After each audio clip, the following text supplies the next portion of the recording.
In order to match a pattern for two given sequences, we can have a computer program that may look at the position of multiple alignments and see how well it is suited to the particular position. So we create a profile where there is a model for a set of sequences, and we create a list of probabilities for the particular character in that sequence for being there. So we can determine the probability that a new sequence belongs to a model if it has enough probability, which is basically the multiplication of all these probabilities of different letters being in those certain positions. The higher that score is, the more likely that the sequence is like the group of sequence on which this model was trained on.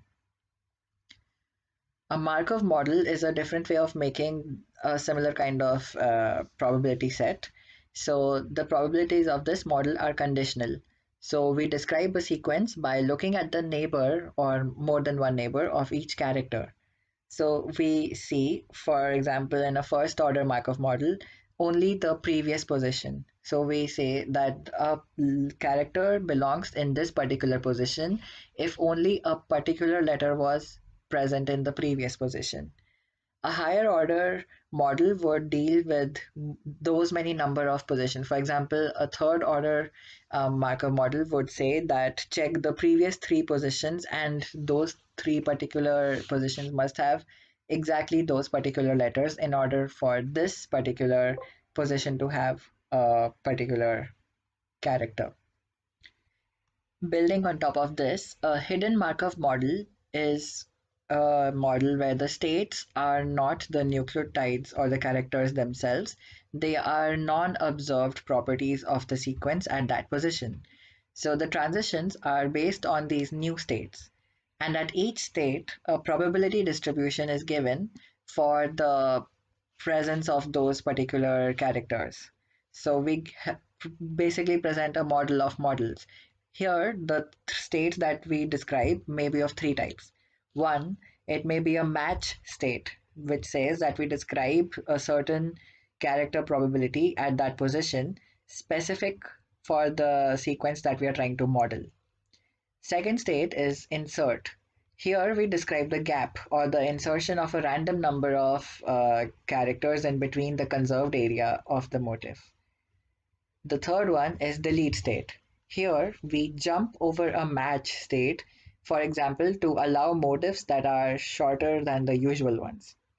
And between the states, we also describe the probability of transitioning. This kind of model is really useful for searching databases, also the multiple alignment of sequences where the model can be based on even unaligned sequences. We can discover unknown motifs because we are providing the possibility of a gap in between the states, and we can also discover evolutionary relationships or phylogeny. So let's go over an example where we have these four sequences: AG dash dash TA, AGA gap CA, AG dash dash CA, GG gap gap CA. So here we describe the beginning at the box B, and we go in the intermediate state where there may be more letters or sequences, and it goes on to the box of AGCT. Here, the probability of A being present in this position is given by 0.75. So this number is generated by the fact that the letter A occurred 3 times out of 4 in the first position for these 4 sequences. Similarly, G occurred just 1 time, so it is a quarter of the chances, and C and T letters did not occur at all. Then we go to the next particular box where G is the common conserved region in between these 4 sequences. So we have 100% possibility there, it is G1. The possibility of moving from G to a gap position is especially high.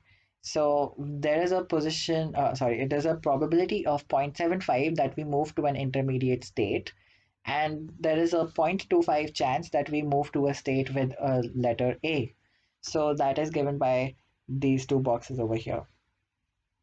Then we have an additional gap where we say that the chance of moving from the the third state to the fourth state is zero, because there is no chance that we can find a letter over here.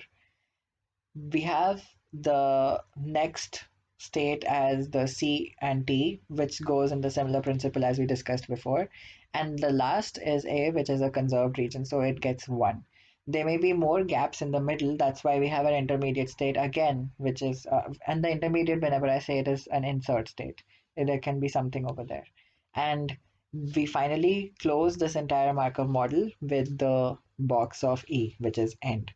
So next time that we want to see if a sequence belongs to this particular model, we can just push the new sequence through this model and multiply its probabilities together and see how well it performs.